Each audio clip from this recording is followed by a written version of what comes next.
Olá, pessoal. Vamos finalmente agora para o primeiro controle, tão guardado aí, toda hora eu comento, que é o controle on-off, tá? Basicamente, pessoal, a gente vai ver nos próximos vídeos, nós vamos ver uma técnica de controle diferente, que vai aumentar um pouquinho a quantidade de recurso, ao invés de fazer um controle mais complexo, tá? A gente vai aumentando um pouquinho a dificuldade para ficar mais, enxergar melhor as vantagens de migrar de um para o outro, tá? O que é esse controle on-off? Né? Esse controle on-off é um método de controle mais clássico que se existe, tá? Mais antigo, vamos pensar, que é basicamente a ideia de você liga e desliga. Não tem outra coisa, não tem nada de normal. É você, baseado num erro, por exemplo, um valor desejado, você abre totalmente, fecha totalmente, por exemplo, uma válvula. Ou você. A ideia é assim, de essência control nova é que se o erro pode ser pequeno, dado uma faixa, você pode pôr uma regra. Se ele for um erro a partir de um determinado valor, aciona uma chave. Abaixo do valor, desliga. Então é o controle on off. Só tem dois estados, tá? Dois estados aqui, e aqui não quero dizer que estados no sentido de estados lá de máquina de destaque que não vai usar aqui. Mas no sentido assim, que só tem duas possibilidades de resultado, tá? É um controle um pouco mais brusco, tá? Não é suave.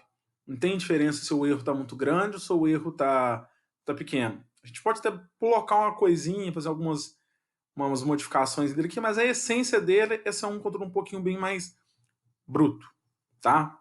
Mais rústico. Então vamos lá. O objetivo aqui do nosso problema que a gente vai tentar atender, eu já tinha comentado que vai ser o quê? Basicamente, eu tenho um robô, eu tenho um alvo, eu quero que esse robô chegue nesse alvo aqui no menor tempo possível. Esse é o nosso objetivo, menor tempo possível. Qualquer forma, mais assim, vamos falar, simples que a gente tem para trabalhar, e é que vocês vão começar é fazer o quê? Robô, primeira coisa, orienta. O que é orientar? Põe o nariz dele à frente dele apontando para o alvo. Apontou? Avança.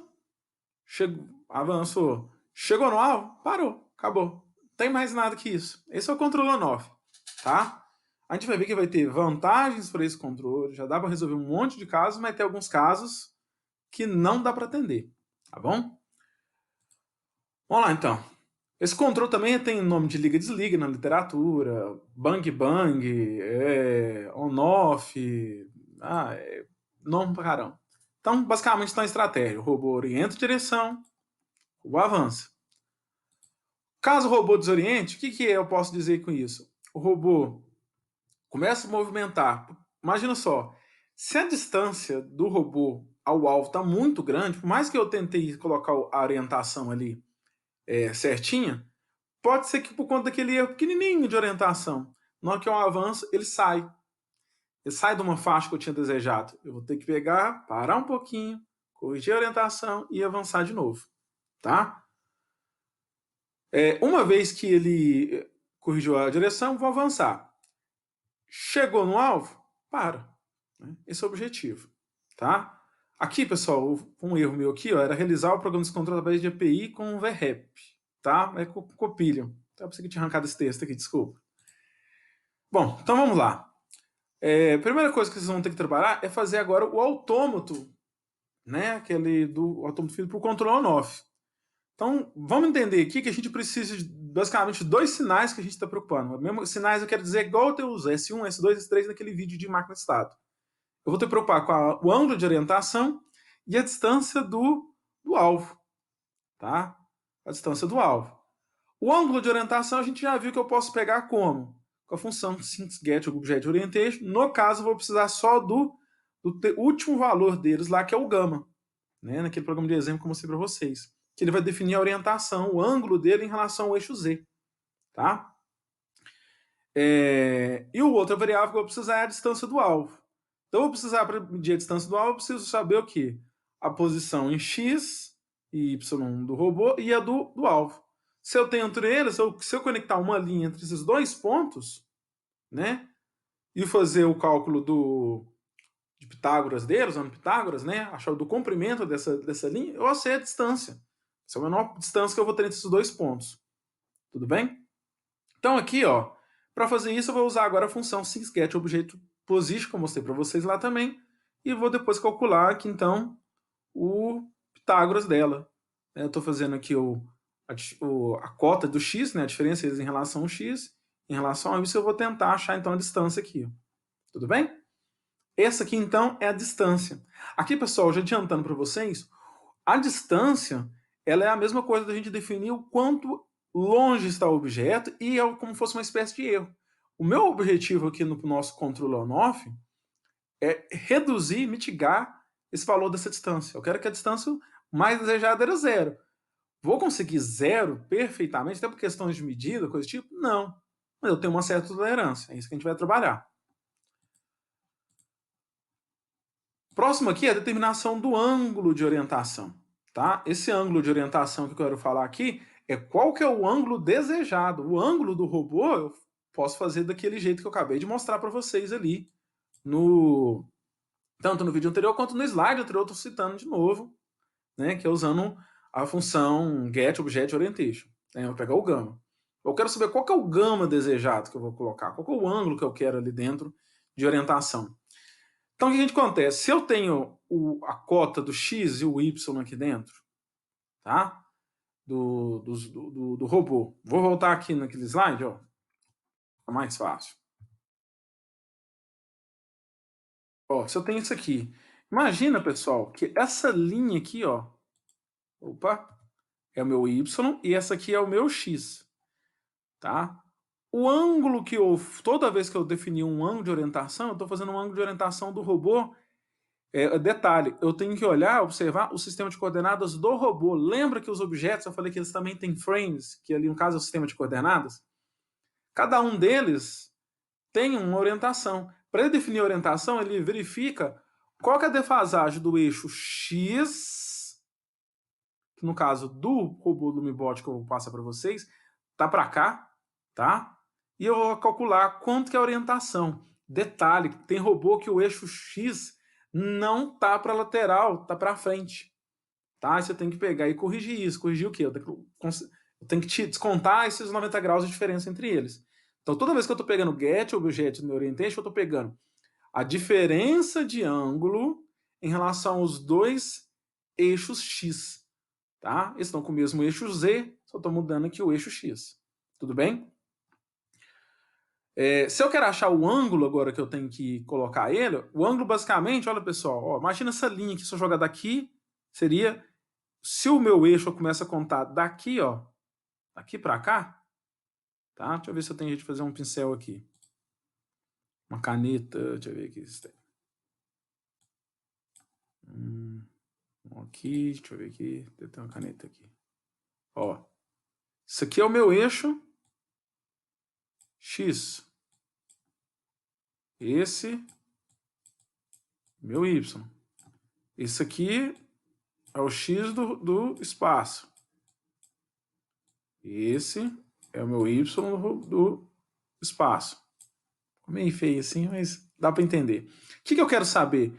Que orientação que eu tenho que botar daqui para cá? Ó, se eu pegar essa linha aqui dentro, ó, eu não começo... O eixo X não é igual dos dois. Então, se eu fosse olhar desse robô do meu desenho, o gama vai ser zero, porque estão bem alinhados aqui, tá? Imagina que está bem alinhado aqui dentro, o eixo X está na mesma direção. O que eu quero fazer? Eu quero que o ângulo dele seja exatamente esse ângulo, partindo desse eixo X até essa linha aqui dentro. Como é que eu consigo calcular isso aqui? Eu tenho o X, eu tenho o delta X para cá e o delta Y para cá. Se eu tenho isso aqui, eu consigo achar, por exemplo, a tangente. O que vai ser a tangente aqui no caso? Né? Eu estou aqui no semiplano, no segundo quadrante, o Y meu está positivo, mas o meu X em relação aqui está negativo em relação ao alvo. Se eu quiser achar, então, esse ângulo, eu posso fazer um arco tangente. Arco tangente de quê? Dessa cota daqui para cá, que está de um X negativo, e o Y positivo. Lembra que eu falava para vocês que a gente ia precisar mais para frente ângulos de normalizar os ângulos? Uma das aplicações vai ser para fazer o arco tangente. Só que isso a gente não vai precisar fazer porque já tem todas as linguagens uma função chamada atan2. Tem o arco tangente atan e o atan2. A diferença do arco tangente 2 é que ele sempre já sai normalizado. Então já é uma vantagem para nós. Tá bom? Vai precisar disso. Outro detalhe é que nós vamos precisar também de fazer, toda vez que a gente quiser fazer cálculos de diferença de ângulos, corre o risco do ângulo meu, no ato de fazer cálculo de diferença, o ângulo ficar fora da faixa de menos π a π. Aí me fala, novamente, esse negócio de menos π a π, para que é diferente? Porque eu não posso usar o 0,2π. A vantagem de você usar menos π a π vai ficar clara agora. Se você usar de menos π a π, fica muito mais claro, porque um lado vai ser positivo, o outro lado negativo, diferenciar para qual lado que você quer compensar. Né? Você quer que o robô gira para um lado, qual lado que você quer que ele gira para ele ficar alinhado no alvo. Então, por isso que a gente vai precisar das normalizações. Nós vamos ver outras aplicações de normalização mais para frente, num outro tipo de controle. Mas já de cara a gente vai precisar de fazer normalização para diferenciar. Fica bem mais simples de verificar. Eu quero orientar virando mais para a direita ou mais para a esquerda? Basta eu olhar a questão do ângulo, se ele está, a diferença do ângulo desejado e o ângulo que domina o robô, se ele é negativo ou ele é positivo. Beleza? Então vamos continuar aqui. Deixa eu ver se eu consigo passar para o próximo. Bom, então uma vez que eu consegui então os ângulos, as posições do y e do x, ó, eu só estou conseguindo através do getObjectPosition, eu já consigo calcular o ângulo desejado que eu quero que o meu robô alcance. E qual que então vai ser o nosso princípio, nosso controle on-off? Dois controles. Um controle para que o ângulo do robô alcance o ângulo desejado, que é esse calculado, e que a distância seja mínima do alvo até o robô. Quero reduzir isso, tá? Então eu estou definindo que esse θ é esse aqui na minha equação, aqui é o meu ângulo desejado. Agora, definição do ângulo de orientação, tá? É aqui que vai entrar. Esses cálculos aqui que a gente acabou de mostrar aqui já vai ser normalizados, mas às vezes quando a gente precisar fazer, eu quero saber, o ângulo meu tá, pega o ângulo atual, menos o ângulo desejado, ele tá positivo, eu tenho que girar para um lado. Se ele tá, por exemplo, negativo, eu tenho que girar para o outro lado oposto, tá? Então essa vai ser a ideia de a gente usar o ângulo de normalização. Vai ser com ele, toda vez que a gente fazer uma diferença entre ângulos, né, a gente vai ter que normalizar eles. Tá? Senão vai ficar tudo 0,2π. Bom, que estou mostrando aqui que eu posso usar determinar o ângulo desejado aqui dentro, eu posso usar a função tan2, sempre que o argumento dela, o primeiro, é a diferença das cotas de y em relação ao de x, sendo que eu tenho que seguir uma ordem, tá? yt, xt menos xr, tá? Bom, uma vez que eu fiz isso, agora eu posso trabalhar aquele meu autômato. No autômato eu preciso determinar meus estados. No meu problema eu vou ter praticamente 3 estados, 3 comportamentos do meu robô. Ou ele vai estar parado, ou ele vai estar alinhando, está em processo de alinhamento, ou ele vai estar avançando. Vai ter um avanço, tá? Estou usando aqui as palavras em inglês, pessoal, porque vocês vão ver muito material às vezes na internet em inglês, não adianta, né? Ainda mais coisa de programação. Então já estou colocando isso já para acostumar, principalmente porque as instruções, algumas variáveis, igual a gente pega lá, right motor, left motor, vai ficar toda hora traduzindo, vamos trabalhar tudo em inglês, tá bom? Então aqui, ó, basicamente, o que vai acontecer? Quais são as ações em cada um desses estados? Quando está parado, tanto v left quanto v right, velocidade direita quanto da esquerda, isso é zero. Quando eu estiver alinhando, ou seja, estou fazendo orientação, para ele orientar, o que vai ser a ideia? Nós vamos orientar ele no mesmo eixo, ou seja, ele vai mudar a orientação, o ângulo, mas não vai sair do lugar. Como que a gente vai fazer isso? Botar a mesma velocidade na roda direita e na esquerda, só mudar o sentido. Então, de acordo com a lógica sua, né, ou você vai colocar positivo na de esquerda e negativo, por isso que eu pus na ordem inversa aqui, ó. Ou eu ponho positivo na esquerda e negativo na direita, ou ponho negativo na esquerda e positivo na direita. O que é a ideia nossa? A gente não quer que se eu virar para a direita ou para a esquerda, eu vou chegar uma hora no mesmo alvo? Vou. Isso é verdade. Só que se eu fizer dessa maneira aqui, eu garanto que eu fazendo aquela análise de diferença de ângulos, eu vou verificar qual é o ângulo menor. Tá? Quando eu estou normalizando, em vez de eu, por exemplo, eu estar pegando um ângulo de 350 graus e andar 350 graus, por que eu não ando menos 10 graus? Que é bem menor. Essa que é a ideia, tá bom? Para a gente fazer, novamente, questão de acesso às velocidades, a gente vai usar essa função que a gente já citou já, Sync7, Joint Stacked Velocity, tá bom? Para fazer o avanço, vou botar os dois com a mesma velocidade. Aí eu vou seguir para frente, tá bom? Qual que então é o autômato que a gente vai ter aqui no final das contas? A gente vai ter um autômato de 3 estados, né? Stop, parada, em alinhamento e avançando. O robô nosso começa como programa? Parado. Então esse é o primeiro estado. O que é a primeira coisa que ele vai observar? A distância. A distância atual dele é maior que a distância desejada? 7 aqui, pessoal, pensa que eu falei para vocês, 7 no sentido de desejado, tá? De configuração. Se a distância for maior que o desejado, eu vou passar do estado parado para o estado de alinhamento. Lembra que a gente punha lá naquele exemplo de máquina de estados finito?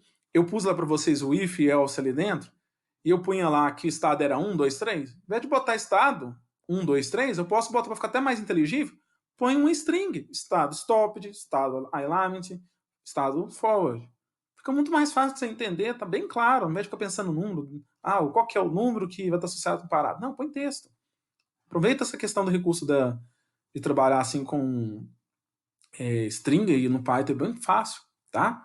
Então, se a distância, se ele está parado e está com a distância atual maior que a distância desejada, vai para alinhamento. Se ele está em alinhamento e o ângulo atual dele, menos o ângulo desejado que eu calculei, tem módulo aqui, tá? Então eu vou usar uma função de absoluto, tá? Tem lá no NumPy. Se for menor que uma tolerância de ângulo minha aqui, eu passo para ele avançar. Põe lá, sei lá, 1 grau, tá? Lembrando que o Copy, ele trabalha com hertziano. Então, se você quiser, por exemplo, vamos falar, eu quero 1 grau de tolerância. O que eu posso fazer ali dentro? Eu não posso fazer simplesmente o quê? 180 graus está para π. Então, eu faço uma regrinha de 3 ali dentro. Tá? Se eu dividir 1 grau por 180 graus, né, e multiplicar por π, eu vou achar meu ângulo em radianos de 1 grau em radianos. Ou também você pode utilizar aquelas funções de conversão do Python que também tem. Tá? No NumPy ele também tem uma de... deve ser deg to rad. Tá? To rad ali dentro. Então, passou então, você está alinhando, aconteceu a situação, esses dois estados aqui, esses dois sinais estão ocorrendo, ocorre uma transição para cá. Ele começa a avançar. Se ele desalinhar, ou seja, o ângulo atual menos o ângulo desejado for maior que esse ângulo de tolerância, ele saiu, volta aqui para alinhar, tá? E vice-versa. Quando ele finalmente, o robô, chegar no alvo, ou seja, ele já está avançando, e a distância aqui for menor que a distância desejada, o que eu faço? Paro. Eu paro aqui o meu robô. Tá bom? Essa que é a ideia que vocês vão montar um programa. Vocês vão pegar aquela mesma essência que eu mostrei lá no máquina de estado. Vão definir lá os seus estados, esses 3 aqui, e as transições. Uma vez que você tem as transições, também vocês vão usar o if e else para fazer o quê? Definir as ações em cada um desses eventos. Quais são as ações? Essas aqui que eu acabei de mostrar aqui no slide anterior. Tá bom? O que é o meu VREF aqui que eu pus no programa? Uma velocidade que você quer escolher. Tá? Pode pôr 1, 2, o que você quiser. O que você vai verificar de cara? Que se a velocidade for muito alta, o alinhamento dele talvez não vai dar tão certo. Vai demorar ele alinhar. Se a velocidade for muito baixa, demora também para alinhar. Mas que coisa estranha, né? Não vou explicar para você não, quero que vocês façam um programa, vocês vão entender por que nos ambos os casos vou ter uma velocidade intermediária que vai dar certo. Mesma coisa para avançar. Se eu botar uma velocidade muito alta, no copilho, dependendo do robô ali dentro, ele até capota. Você pode brincar com isso. Se você divertir aí dentro, você vai ver que ele capota. Tá bom? Se eu pôr a velocidade muito alta, qual é o risco do quê? Chegar e fazer o quê? Chega no alvo e passa o alvo. Então, uma série de problemáticas que a gente vai ter nesse controle, mas já vai abrir campo para a gente entender como é que a gente vai lidar com o controle e a gente pensar que coisas que a gente pode fazer para melhorar esse controle. Tá bom?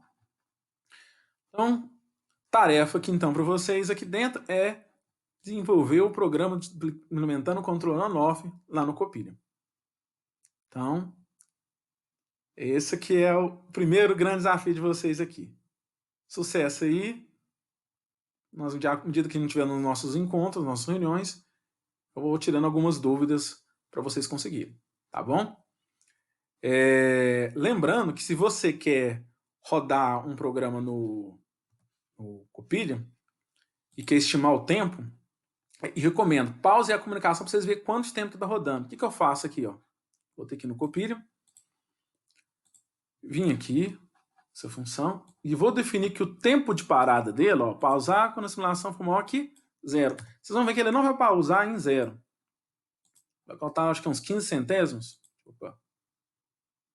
Deixa eu ver aqui. Ó, não tinha botado não. Ó. Pausou, ficou 15 centésimos aqui, tá?